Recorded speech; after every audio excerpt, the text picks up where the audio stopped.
Ang ginagawa ngayon ay Volkswagen GTI. At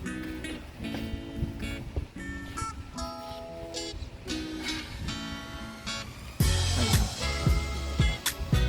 under chassis tayo ngayon. Under chassis, brake system and shock absorber.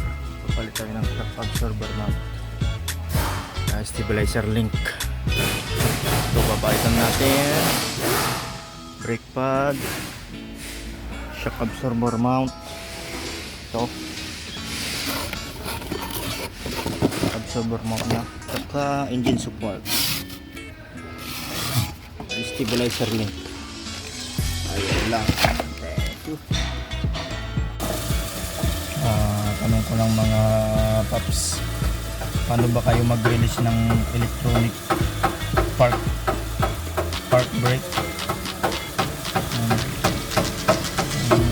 Ginagawa ko, tinatanggal ko yung motor ito, tapos iikotin ko lang to ng higpit, tapos i-press ko dito, sinasabay ko lang, ikot dito, press dito, ikot dito, press dito, hanggang sa sumunod.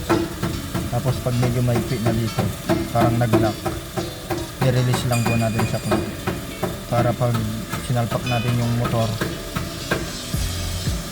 lalaro natin ng ganun, pakaliwa o kanan, para pumasok siya sa gear nya. Ayan. Ganun lang mga paps. Kayo, paano ba kayo mag-release ng electronic parking brake?